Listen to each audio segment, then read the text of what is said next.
Beloved, for generations, humanity has searched for a way to touch the infinite. We have prayed for it, worked for it, fasted for it, visualized it, begged for it, and still the heart is restless, still the mind wanders, still the soul whispers, there must be something more. In our modern age, two powerful streams have risen in the spiritual landscape. One is old, familiar, wrapped in ancient rituals and doctrines. The other is new, radiant, filled with bright slogans about energy, vibration, and manifestation. And yet, if you look deeply, you will find that both streams, though sincere, often leave the seeker standing in the same place, longing, searching, reaching outward for what already lives within. So today we must come together in stillness to examine this question. What is the reality behind Christ consciousness? Not as the world defines it, not as religion frames it, not as modern spirituality markets it, but as the infinite revealed it to those who are ready to hear. You see, my friends, the spiritual world today is filled with noise. Everyone speaks of awakening. Everyone speaks of power. Everyone speaks of secrets, techniques, frequencies, codes. But very few speak of the one truth that dissolves all seeking the truth, the Christ. Consciousness is not something to attain. It is something to recognize, something to awaken to, something to remember. It is not distant. It is not hidden. It is not reserved for saints, masters, mystics, or some chosen few. Christ consciousness is the very essence of your being, waiting patiently behind.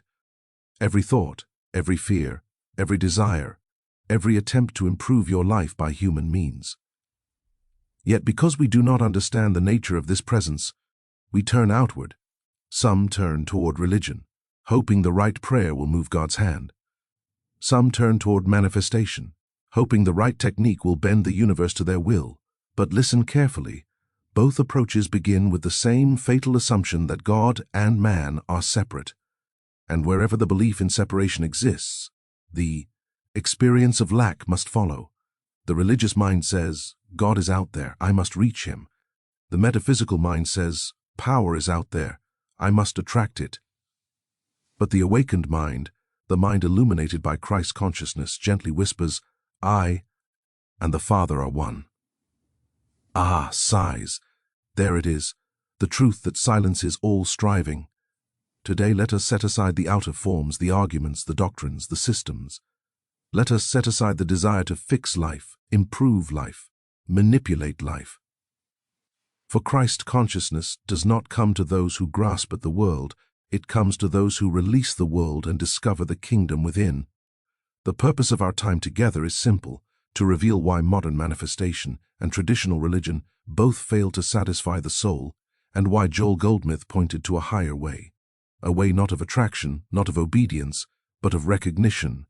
You are not here to learn how to pull blessings toward you. You are here to discover that the source of all blessings has never been absent for a single moment. You are not here to harness divine power. You are here to realize that divine power is the substance of your own being. You are not here to find Christ consciousness. You are here to awaken to what you already are. So as we begin, let us rest in this simple truth. What you seek is seeking to reveal itself through you. Not tomorrow, not after years of disciplines and affirmations, but now, in this very moment, if you will but become still enough to hear. Now, beloved, having set the foundation, let us step forward into the next understanding. The two great misunderstandings that have shaped humanity's search for God. Beloved, let us now look with honesty and quiet clarity at the two great misunderstandings that have shaped humanity's spiritual life for centuries. These misunderstandings are not born of malice nor of ignorance, but of the innocent belief that God is separate from us from this one assumption. The entire fabric of confusion is woven. The first misunderstanding is this, that spirit is a tool, something you use to acquire what you desire. This is the foundation of modern metaphysics and the countless manifestation systems that flood our world today.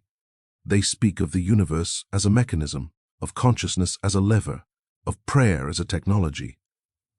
And so the seeker begins to treat the infinite as a cosmic bending machine.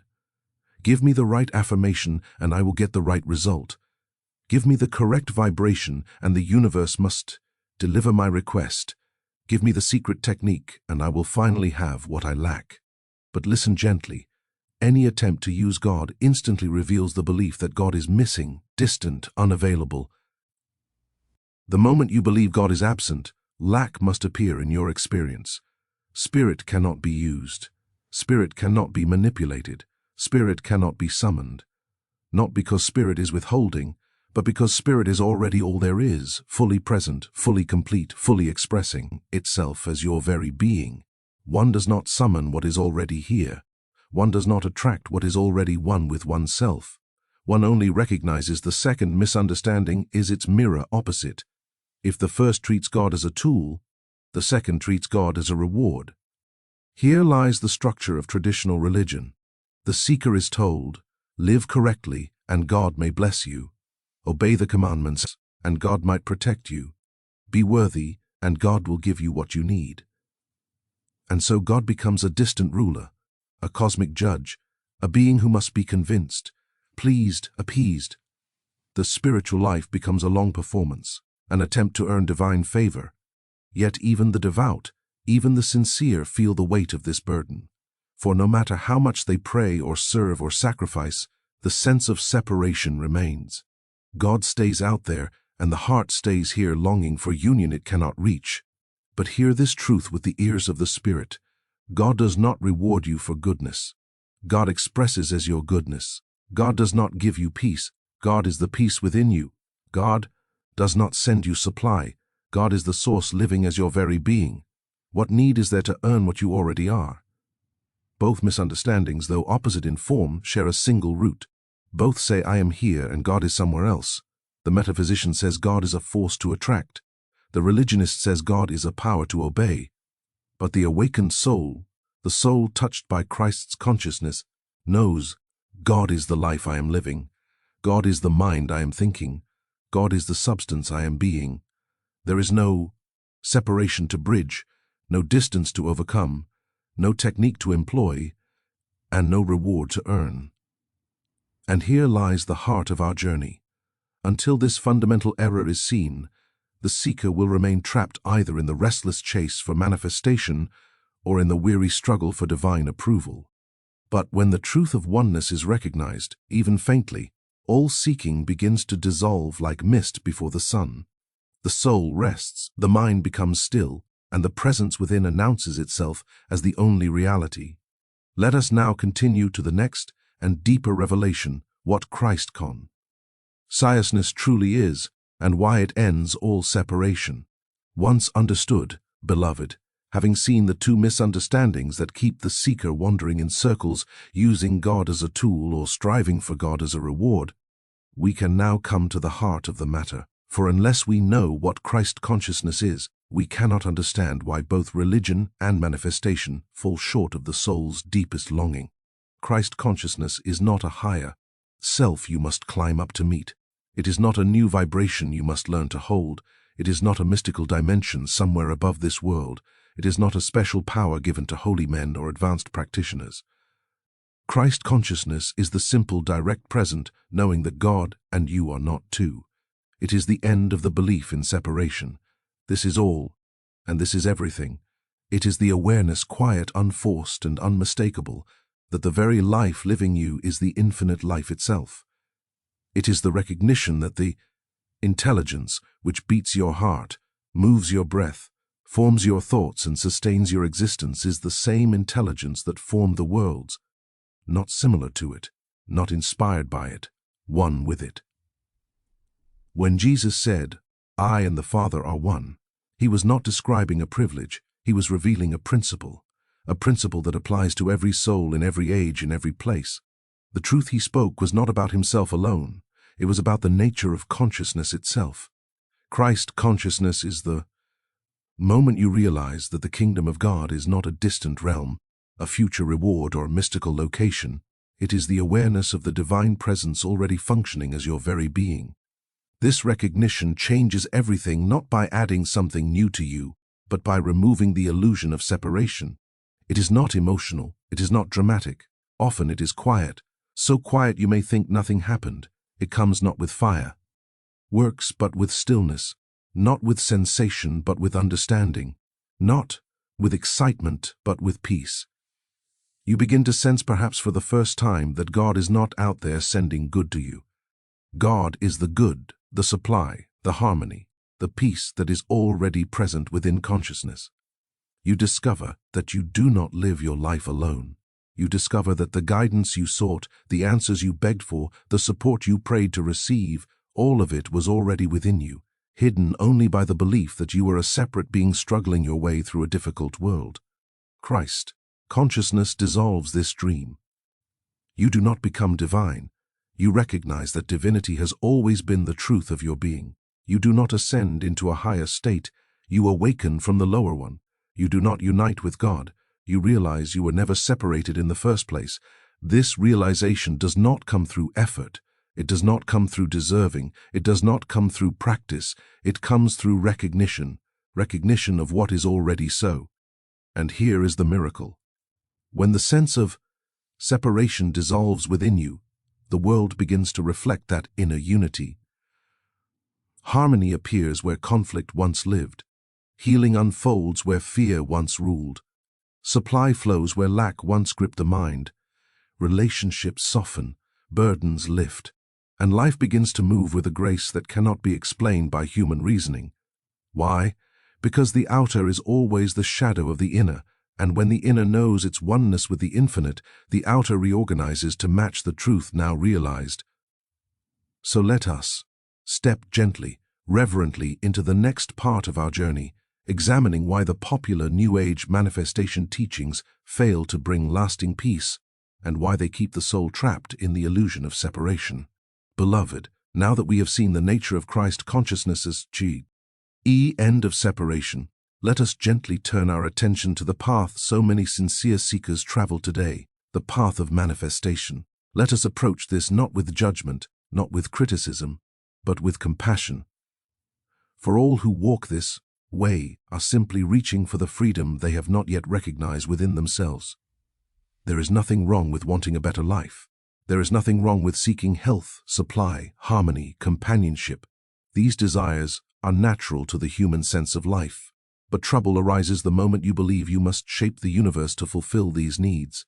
For the attempt to manifest is built on one subtle assumption. What I need is outside of me and I must draw it toward me. Here is the fatal flaw. Here is the quiet belief that keeps the soul wandering. The belief that good is separate from your being. The belief that abundance, health, peace, and harmony exist out there waiting for the right thought to attract them. But let us look deeper. When one visualizes wealth, one is affirming poverty. When one insists on healing, one is agreeing with sickness. When one demands success, one is confirming its absence. When one attempts to attract love, one is silently declaring unworthiness. All manifestation techniques begin with lack. They begin with a problem. They begin with the belief that something is missing and it must be added to you. This dear one is what Goldsmith called seeking second. Instead of turning to the source, the individual turns to the form. Instead of resting in presence, the mind chases effects. Instead of recognizing that consciousness is the substance of all good, the seeker tries to manipulate the shadows that arise from consciousness. It is like attempting to rearrange the reflection in the mirror without touching the face that casts it. The outer world is the mirror. The inner consciousness is the face. And yet manifestation systems attempt to scratch at the glass, polish the reflection, force the image to improve, never realizing that the reflection has no power of its own. The outer world is not the cause, it is the effect. But you can see how sincere seekers become trapped. When a technique seems to work, excitement grows. When it fails, anxiety increases. And because the method rests entirely upon mental effort, the seeker becomes exhausted trying to maintain the right thoughts, the right energy, the right vibration. Manifestation is labor. Recognition is rest. Manifestation attempts to control the world. Recognition reveals the world to be the expression of consciousness. Manifestation tries to fix life. Recognition sees that life is already whole. Manifestation says, I will change my thoughts to improve my experience. Recognition says, my experience is the shadow of the truth I acknowledge. Do you see the difference? One approach depends on human will. The other rests in divine realization. One approach strives to get, the other awakens to what already is. Goldsmith discovered something profound. Whenever you attempt to make something happen, you declare the absence of God in that situation, and wherever you declare God absent, you will experience lack, fear, frustration, and delay. Not because God punishes you, not because the universe rejects you, but because you are unknowingly denying the truth of your own being. Spiritual supply does not come through attraction. It is revealed through recognition. Healing does not come through force. It unfolds when the illusion of separation dissolves. Harmony does not come through mental manipulation. It appears when the mind rests in presence. And so, beloved, the entire structure of manifestation collapses under the weight of its first assumption that the good you seek is separate from you. This is the P of seeking second, trying to adjust the outer world without first acknowledging the inner reality. Only one thing is required. Turn to the kingdom within. Recognize the presence. Rest in the truth of oneness. Then watch as the outer world quietly arranges itself according to the inner knowing. To understand this fully, we must now examine the other side of the coin. Why traditional religious striving also fails to satisfy the soul. For it too is built upon the belief in separation. Beloved, having seen why modern manifestation fails the soul, let us look now at the other path humanity has walked for centuries, the path of traditional religion. And again, let us look with compassion. For those who turn to religion do so out of sincere longing, sincere devotion, sincere desire to know God. Their hearts are earnest, their intentions are pure, but sincerity alone cannot dissolve an illusion. Devotion alone cannot heal a fundamental misunderstanding, and tradition, no matter how ancient or revered, cannot make separation true. The religious seeker has been taught for generations that God is a being outside of themselves, a father in the sky watching, judging, rewarding, withholding, a God who must be pleased, a God who must be obeyed, a God who may intervene if one prays hard enough, believes strongly enough, sacrifices deeply enough. So the seeker lives with a constant inattention, a quiet fear, an unspoken question. Am I worthy? Am I good enough? Have I done enough to earn God's blessing? This is not spiritual living, this is spiritual striving. The religious mind imagines God as distant, separate, beyond reach, and therefore it lives as a beggar, hoping, pleading, bargaining. Lord, hear my prayer. Lord, send your healing. Lord, give me strength. But listen gently, my friend. The moment you ask God to come to you, you have denied the truth that God is already within. The moment you pray to an external deity, you have forgotten the one who is living your very breath. The moment you imagine yourself apart from the divine, you create a gulf that no amount of devotion can bridge. For devotion, no matter how sincere, cannot unite what is already one. It can only delay the recognition. Traditional religion places the seeker under a burden, the burden of spiritual performance, the burden of trying to earn what already belongs to them, the burden of praying to a God who has never been absent. It is a heavy load. It wears down the mind. It exhausts the heart. And yet even the most faithful often find that their prayers echo back in silence. Not because God is withholding, but because the prayer begins with the false belief that God is somewhere else. Goldsmith discovered the liberating truth. God is not a reward for obedience. God is the substance of your being. You cannot earn what you already are. You cannot persuade the presence. You cannot convince the infinite. You can only awaken to it. The kingdom of God is not reached through striving. It is revealed through stillness, through recognition, through the gentle inner knowing that I and the Father are one. Until this truth dawns, the sincere religious seeker remains outside the gates of a kingdom that is not locked, merely unseen. And so both paths, the modern metaphysical path and the ancient religious path, share one root error: the belief that God and man are separate. One tries to use God, the other tries to please God, but both affirm distance, both affirm absence, both affirm a separation that exists only in the human mind, and thus neither can bring the peace, the healing, the supply, the guidance that the soul seeks. For these do not come through reaching outward. They flow naturally when one turns inward and recognizes the presence, already living as themselves. Now that we have seen the limitations of both extremes, we may step into the true heart of this teaching, the radical middle way. Joel Goldsmith revealed the way of recognition, not manipulation, the way of oneness realized, not oneness attained. Beloved, having seen why both the path of manifestation and the path of religious striving fail the seeker, let us now turn toward the true spiritual way, the way Joel Goldsmith lived, taught, demonstrated, and proved. It is not the way of effort, it is not the way of techniques, it is not the way of belief, it is the way of recognition. Recognition is the turning point. It is the moment the heart stops reaching outward and begins to awaken inward. It is the moment the mind stops grasping and begins resting. It is the moment the soul hears a quiet truth and knows perhaps for the first time the entire spiritual journey has been an illusion, because I have never been separate from God.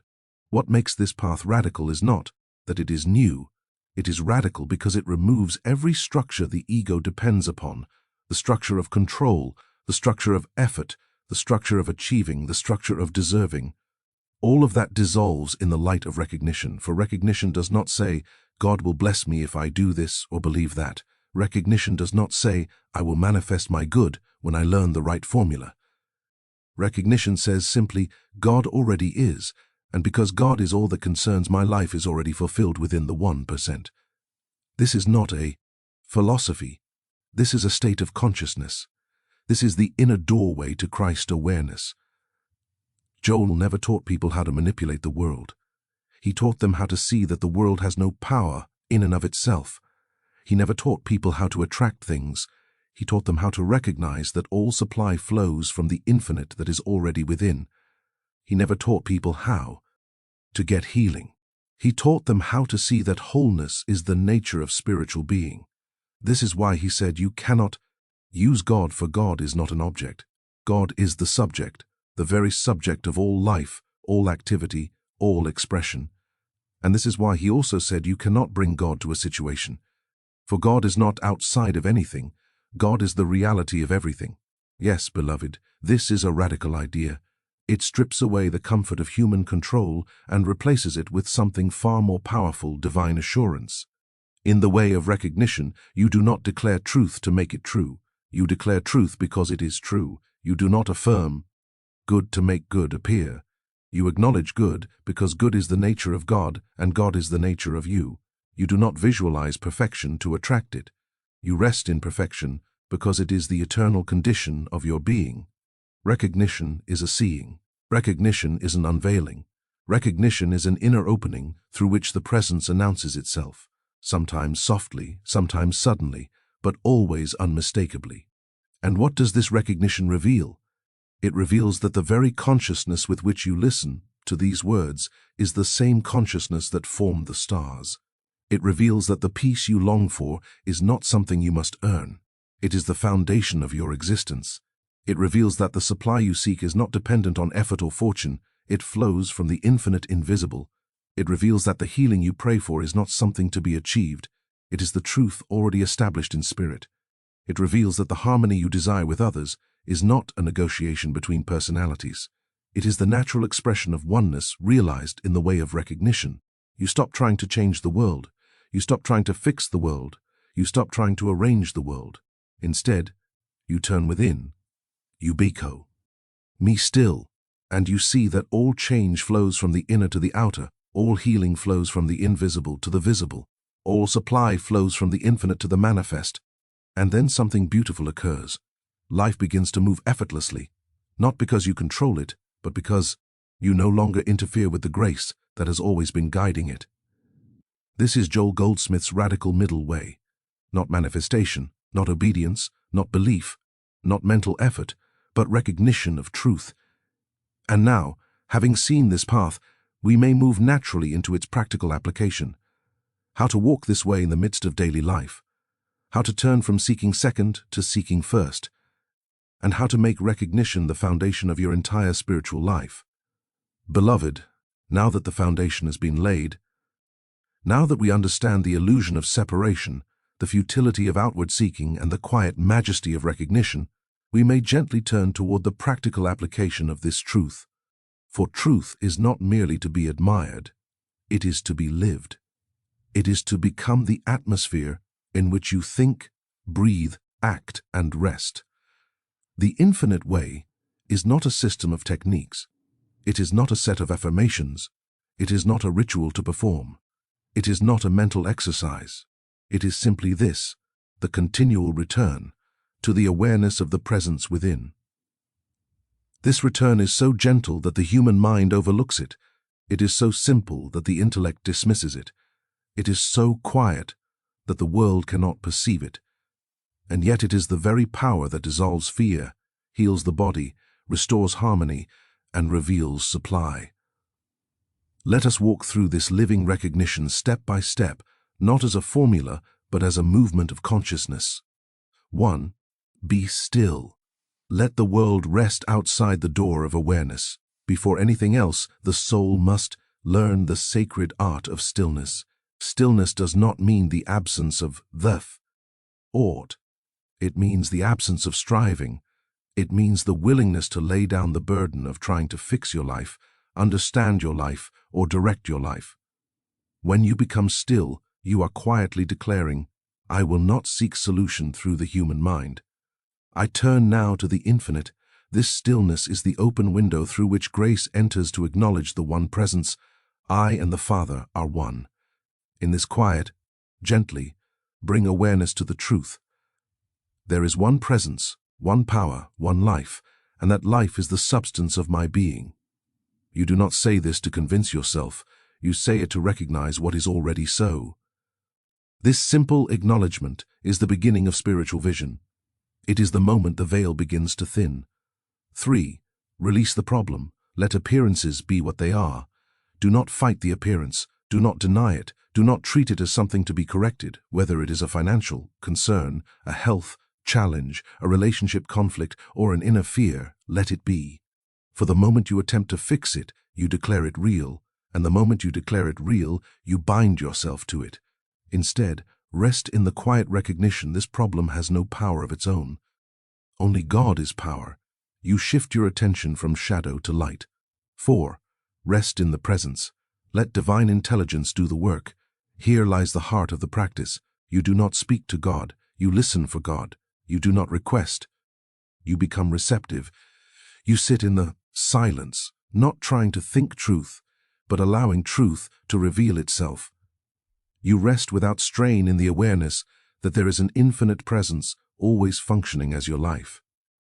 This is the practice of the presence, not effort, not concentration, not manipulation, but resting in what already is. 5. Wait for the inner shift, the softening, the opening, the knowing. At first, you may feel nothing. This is normal. And for years the mind has been conditioned to solve problems by force, to seek outward, to fear. But if you persist gently, repeatedly, faithfully, something will happen. Perhaps subtle at first, perhaps unmistakable later. A softening, a peace that has no cause. A quiet joy. A sense of assurance that does not depend on circumstances. This inner shift is the evidence of recognition. It is the activity of the Christ within your consciousness. It is the presence announcing itself. 6. Let action flow from stillness, not from fear.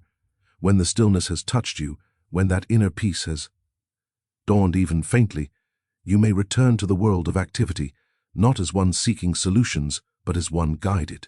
Often you will know exactly what to do. Sometimes you will do nothing. Sometimes the situation resolves itself without any action from you. Grace works without your interference. Grace is the divine activity already present in consciousness. You are not creating harmony, you are witnessing it. 7. Return often. Make recognition your spiritual home. This is not a one-time event. This is a way of being. You return throughout the day in moments of quiet, in pauses between tasks, in the midst of challenges, before decisions, after victories, during sorrows. You return again and again to the presence, and with each return the illusion of separation dissolves a little more. With each return the false self fades. With each return the Christ within becomes your identity, your refuge, your guiding light. Beloved, this is the practical method, not to manifest, not to force, not to manipulate, but to recognize truth. It is simple, it is gentle, it is immediate, and it brings a transformation no technique can produce. Now that we have seen how to practice recognition, we may proceed naturally into the fruit of this practice. What happens when you stop using God and begin living from God? When grace becomes the governing principle of your life. Beloved, once the practice of recognition becomes the atmosphere of your being, once you cease reaching for God and begin resting in God, you will witness a transformation so natural, so quiet, so unforced that you may not at first realize its magnitude. For grace does not enter with noise. It does not enter with drama. Grace appears the way dawn appears, not through effort, but through inevitability. Let us look gently at the fruits of this shift, not as promises, not as rewards, not as goals, but as the natural outworking of the divine presence realized. One peace becomes your foundation, not your desire. In the life of the seeker, peace is something chaste. It is often conditional, dependent on health, on money, on relationships, on circumstances behaving as the mind prefers. But when you stop using God and begin living from God, something profound happens. Peace becomes the atmosphere you live in. This peace is not the absence of difficulty. It is the presence that dissolves the weight of difficulty. It is a stillness untouched by outer events. It is the quiet realization that nothing real can be threatened because God is the essence of your being. Peace does not come. Peace is revealed. 2. Harmony appears where struggle once stood. When the mind is filled with fear and striving, even simple tasks feel heavy. When the mind rests in presence, harmony unfolds of its own accord. You will notice relationships softening, not because others have changed, but because you are no longer meeting them with the ego's weapons of fear, judgment, or expectation. You will notice cooperation appearing effortlessly. You will notice the right people entering your life at the right time. You will notice that problems, which once seemed immovable, dissolve with surprising ease. This is not coincidence. This is not luck. This is the reflection of inner harmony. 3. Supply flows without anxiety or strain. When you live as a separate self, supply feels fragile. You depend on the world to give you what you need. You fear that what you have can be taken away. You try to control the channels. But when you recognize God as the substance of your being, supply reveals itself as an infinite, ever-present, ever-unfolding expression of the One. You stop depending on persons or circumstances. You no longer pursue opportunities, they come. You no longer cling to channels they open. You no longer fear loss, for you know that what God is cannot diminish. Goldsmith often said, supply is not something God sends. Supply is the activity of God revealing itself. And when you know this truth, the panic surrounding money is released, and the flow becomes natural, unforced, assured. For healing occurs as the recognition of wholeness. In the old way, one seeks to remove illness. In the new way, one recognizes the impossibility of a sick spirit. Healing becomes the byproduct of realization, not the goal of prayer. The moment you stop fighting the body and begin recognizing the perfection of the one life living as you, the tension that sustains the condition dissolves, the fear that feeds the condition weakens, the belief in two powers, good and evil, fades, and healing unfolds. Naturally, gently, securely. Not always dramatically, not always instantly, but always truly. 5. Guided becomes inner knowing, not outer seeking. When you cease using God as a consultant and begin letting God live your life, guidance shifts from mental decision-making to inner recognition. You feel a nudge, a knowing, a quiet impulse. You sense when to act and when to be still. You sense when to speak and when to remain silent. You sense when to move forward and when to wait. This inner knowing is not the mind's logic. It is the activity of the Christ within the infinite intelligence, expressing itself without noise. As Joel said, God is living its life as you listen, and you will discover the way prepared before you. 6. Life becomes a flow, not a fight. The greatest shift in spiritual realization is this: life ceases to feel like something you must manage. Instead of swimming against the current, you find yourself carried by the river of divine activity. You act, but without strain. You plan, but without fear. You work, but without anxiety. You move, but without inner resistance. The ego's grip relaxes, the nervous system softens, the heart rests, and you discover that the presence you sought to use has always been the presence that carries you. This is the fruit of recognition. This is the life lived from God, not toward God, not trying to reach God but resting in God as the foundation of being. Beloved, once this shift begins, once you stop calling on God and begin recognizing God, every corner of your life becomes illuminated with grace. And now, having seen the results of this transformation, we may move toward the natural conclusion of our journey. The closing realization that living from God is the essence of Christ consciousness itself. Beloved, as we bring this journey to a close, let us return to the very place where all true journeys begin. Not in the world, not in the mind, not in the seeking, but in the quiet chamber of the heart where the infinite resides. For everything we have spoken, everything we have contemplated, everything that has stirred within you in these past moments has been pointing to one truth. You have never been separate from God, not for a second, not by a thought, not by a mistake, not by a fear, not by a lifetime. The presence you have sought is the presence that has been living you. And so, as this message comes to its conclusion, your spiritual journey does not conclude. It begins right here in this breath. In this moment, in this awareness, let us gather the essence of what we have discovered. 1. Seeking. First is not a command. It is a recognition. It is the simple turning of attention from the outer illusion to the inner reality. It is the willingness to let God be God in your consciousness. You do not seek first to become spiritual. You seek first because you are spiritual. You are awakening to your own nature. 2. The presence within is the only source, power, and life. You need not convince it. You need not petition it. You need not move it. You have only to recognize it. And in that recognition, everything unfolds as it must. 3. Life unfolds gracefully. When you stop interfering, when the personal will relaxes, when the anxious mind softens, when the grasping ceases, the activity of the Christ becomes visible. Not because you have achieved something, but because you have ceased obscuring what has always been true. For the spiritual path is not about improvement. It is about revelation. You are not perfecting a human being.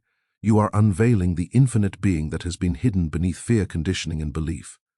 The kingdom is not reached. It is revealed. 5. The practice is beautifully simple. Be still, acknowledge the presence, release appearances, rest in the silence, let action arise from inner knowing. This silence, this recognition, this awareness is the doorway to the kingdom. As Joel often said, we are not seeking to bring God into our experience. We are seeking to recognize that God is the essence of our experience. 6. You walk forward, not toward God, but from God. Every step you take after this moment is taken as one who knows I live, yet not I. The presence lives itself as me. This is the beginning of effortless living. This is the foundation of spiritual realization. This is the heart of the Christ consciousness. Beloved, as we part from these spoken words, let us not part from the awareness awakened within them. Let there be a moment, just a breath, where you turn inward now, quietly, gently, sincerely, and recognize the kingdom of God is here. The presence is here. The I, the life, the love, the one is here, in you as you. Now carry this awareness with you. Return to it often. Let it become your resting place, your refuge, your identity. And as you do, everything that once felt separate will dissolve into oneness. Everything that once felt heavy will lift. Everything that once felt uncertain will become clear. This is the gift. This is the truth. This is the way. Blessings, beloved. Rest now in the presence that has never left you.